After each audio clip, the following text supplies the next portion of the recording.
C'est vrai, les gens n'avaient pas beaucoup fédéré autour de lui pour lui poser assez de questions. Et il y a un trait caractéristique de Papa Ochofa que je voudrais vous rapporter ici. Cet homme béni de Dieu n'insistait pas pour enseigner. Il parlait certes avec autorité, mais il n'obligeait personne, personne du tout. Quand il y avait une erreur ou des erreurs en sa présence sur un rituel ou quelque chose de l'église, il attirait l'attention, il attirait toujours l'attention de la personne qui était en cause. Une première fois, une deuxième fois, et la troisième fois, il ne parlait pas. Puisque lui, il pense qu'il n'a obligé personne à venir au baptême. Et d'ailleurs, on n'impose à personne le baptême après la première année d'observation, c'est-à-dire après le bain de purification. C'est l'individu lui-même qui accepte d'aller au baptême. La preuve, au bord de l'eau, avant que l'évangéliste qui doit procéder au baptême, qui procède au baptême ne se mette en action, il demande toujours à tout le monde au bord de l'eau, qui sont ceux qu'on a obligés à venir prendre le baptême. Si par hasard il y avait quelqu'un là-dedans, il demande humblement à celui-là ou celle-là de se retirer. On vient librement au baptême, sauf des cas exceptionnels dans lesquels le Saint-Esprit impose de baptiser celui-là tout de suite et on obéit. Voilà comment ça se fait. Donc, je vous supplie, l'Église a assez connu de mouvements, il y a eu trop de dérives. Souvenons-nous de la mémoire de Papa Ochofa et essayons de lui emboîter le pas, comme a dit Jérémie 6 à partir du verset 16, Job 8, verset 8. Je ne viens pas ici jouer à l'ancien, mais j'invite tout le monde à comprendre que l'heure est à la solennité. Il faut donc se débarrasser des sales habitudes que nous avions prises depuis que Papa Ochofa a été rappelé à Dieu et que nous revenions à la même source, à la seule et unique source pour la gloire de Dieu. Je reviens encore là-dessus pour Imeko. Je voudrais et j'invite tout le monde à revoir cette vidéo ou à aller voir mon aîné, l'assistant évangéliste Abiassi Jonas, fils aîné de Papa Godwill Abiassi, à Papa, face au cimetière. Il habite dans les HLM, là, habitat, ils appellent ça, pour lui poser la question sur ce que Papa Ochofa a dit le samedi 15 octobre 1983 à propos de la cité céleste d'Imeko, à propos du pèlerinage annuel désormais des 24-25 décembre qui doit désormais avoir lieu à ses mains jusqu'à l'éternité. C'est ce qu'il a dit, puisque c'est lui qui était l'interprète.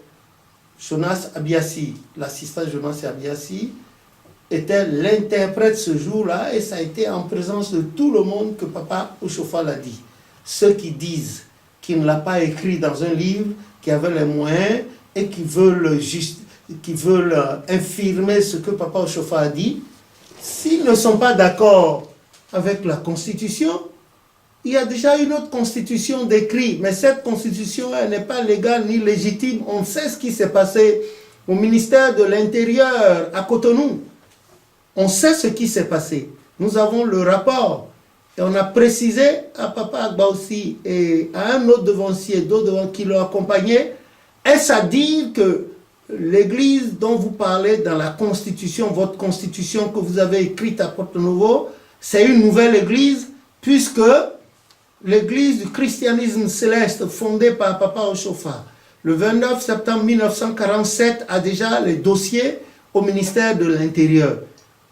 Donc, officiellement, légalement, donc judiciairement, cette constitution écrite à Porto Novo est nulle et non avenue. Nous comptons pas mal de juristes dans l'église. Le samedi 15 octobre 1983, à Imeko, le prophète, après avoir procédé à la pose de la première pierre de la cité céleste mondiale d'Imeko, il a pris la parole et il a dit que désormais, les anges qui étaient avec lui à ses mains sont passés ici à Imeko. Que tout ce qui se faisait à ses mains désormais se fera ici. Et que le monde que vous voyez, dans quelques mois, il arrivera plus de monde et à l'avenir également. Il a dit que ce soit les chrétiens célestes ou les chrétiens d'autres dénominations religieuses ou des non-chrétiens qui viendront sur la terre sainte d'Imeko demander quoi que ce soit, ils le recevront si c'est pour la gloire de Dieu. Il a dit, la vidéo est là, le devancier Abiasi Jonas, interprète anglais, français, il était là, nous étions là également. Et beaucoup des chauffeurs de Papa au chauffeur sont encore là. Il y a le devancier Jean-Claude, il y a Léon, qui sont encore vivants. Et puis il y a l'apprenti de Jean-Claude, j'ai oublié son nom, il est là, ils sont là. Et il y a maman Esther Oshofa, dite Yamata, elle est là encore pour attester, elle vit encore, elle est chez Papa Oshofa à Porto Novo, à Davier, elle est là. Voilà des gens, ressources pour vous rassurer. Donc, le pèlerinage à ses mains est supprimé pour toujours. C'est supprimé pour toujours. En tout cas, pendant notre ère, celui à qui l'Éternel avait donné le message par le visionnaire Gouton, Emmanuel Maouillon, son neveu, je crois, c'était le 29 novembre 1947 à Porto Novo, un jour de pluie, il avait ces deux sandalettes derrière quand l'esprit l'a poussé à Wanti commun et il prophétisait sous la pluie. Papa Oshofa lui a dit entre. Quand Papa Oshofa lui demandait d'entrer, c'est en ce moment que la prophétie augmentait. Ce n'est pas l'occasion pour moi de vous raconter cette histoire de l'annonce du rituel de pèlerinage à ses mains. C'est écrit dans les livres. Le Christ a dit, si vous cherchez, vous trouverez. Eh bien, je vous ai tout rapporté dans des livres. Faites l'effort de les trouver. Et surtout, c'est la même personne, Papa Oshofa, qui pendant les presque 29 ans qu'il a passé au Dahomey, au Bénin, ex-Dahomey, lui-même qui a fait ce rituel. Il a fait. Quelqu'un a dit, a donné des noms de choses, des gens qui avaient été... Non, nous, notre source est concordante. Celui par lequel l'Éternel Dieu, dans sa miséricorde, a donné le nom de l'Église du christianisme. Je veux dire, notre feu papa Alessandre Gandolaou Nyanga, c'est par lui que l'Éternel a donné le nom Église du christianisme céleste. C'est lui qui a raconté détail par détail, détail après détail, comment le premier pèlerinage à ses mains s'est produit et les noms. Parce qu'auparavant, nous avons pris la peine de contacter Papa Agbaossi Jean. Je vous ai rapporté dans l'une des vidéos sa réponse. Papa Christophe Oké, je vous ai rapporté sa réponse. Et bien d'autres personnes, jusqu'à maman Marie Bofinan, dite maman Balo numéro 1. C'est l'une des visionnaires de Raïdoto, historique de l'église. Et la deuxième maman Balo numéro 2, qui est Lawson Albertine Ayinoko, habitant à Takpame à l'époque, elle aussi, elle a raconté un peu. Il y avait un peu d'incohérence à l'époque parce qu'elle était un peu déjà vieille. Le seul qui a pu nous raconter l'histoire dans tous les détails, c'était Papa Alessandre Gandolaou Nyanga. Gloire à son Dieu qui nous a... C'est par lui que l'Esprit a donné le nom Église du christianisme céleste. Et il a précisé, il a dit que ce nom Église du christianisme céleste a été donné en français, que dans tous les pays du monde entier, qu'il soit francophone, anglophone, lusophone, arabophone, hispanophone, il faut écrire d'abord le nom en français avant d'écrire le nom dans la langue dominante du pays. Mais malheureusement aujourd'hui, on voit dans nos pays anglophones, les gens écrivent Celestial Church of Christ, après ils mettent Église du Christ. Non, non, non, non, non. Il faut respecter ce que l'Esprit a dit. Et dans le témoignage qu'il a amené, Papa Yanga a bien expliqué. Il a insisté là-dessus, il a dit de ne pas renverser ce que l'Éternel Dieu a donné à Papa Oshofa. C'est lui qui a raconté détail par détail comment ça s'est passé, cette histoire de premier pèlerinage à Sémé. Depuis Porto Novo, en passant par Huenta Guérégbé, jusqu'à Sémé, il a tout raconté, tout décrit, et je vous ai tout consigné dans un livre. S'il vous plaît, de rechercher ces livres et de vous documenter pour la gloire de Dieu. Laissez tomber les oui-dire. L'anglais dit hearsay. Les oui-dire ne peuvent pas faire l'histoire. Les oui-dire, c'est du mensonge. Cherchez l'histoire.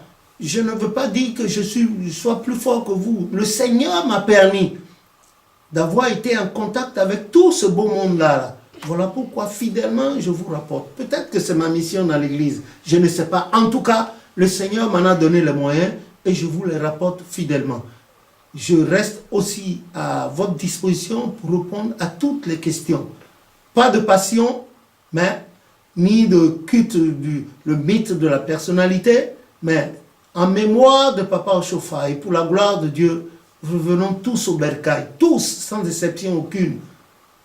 Ceux qui disent que Papa Oshofa s'aimait, c'est sacré puisqu'il avait été là. C'est ce même-là qui avait été là. C'est à celui-là encore que l'Éternel a dit en 1900. C'est à celui-là même encore.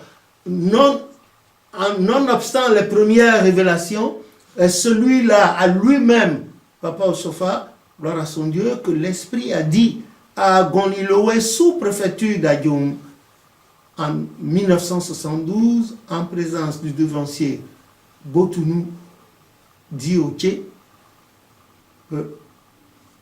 il va quitter le Dahomey, d'alors qui est l'actuel Bénin, pour un autre pays plus grand, où Dieu va accomplir toutes les promesses qu'il lui a faites.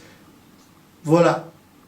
Et on a vu Papa Oshofa, gloire à son Dieu, dans les 9 dernières années de son sacerdoce sur terre au Nigeria. C'est véritablement là que se sont accomplies les bénédictions que son père,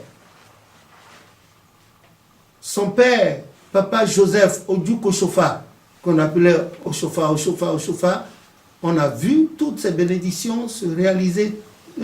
Même en quittant la terre, il avait encore un enfant dans le ventre que personne n'avait vu. Et c'est après son rappel à Dieu que l'enfant est né. Il s'appelle Benjamin. Aujourd'hui, on l'appelle Benny Gouverneur. Voilà, si vous allez à Imeko, vous allez le voir. Ça veut dire que Papa Oshofa était réellement un grand homme de Dieu et un prophète de notre temps. Dieu bénisse sa mémoire. L'Église, l'ensemble des fidèles, les membres de leur famille. Dieu bénisse le Bénin, le berceau de cette Église. Dieu bénisse le Nigeria, où repose sa dépouille, et bénisse la terre sainte d'Imeko, selon les vœux de l'Éternel Dieu, au monde entier, à travers son prophète, Papa S.B.J. Oshofa. Que Dieu nous bénisse également. Me bénisse moi aussi, ma maison, ma descendance, que la génération future puisse emboîter sérieusement et sincèrement les pieds à Papa Oshofa, au nom de Jésus notre Sauveur. Merci.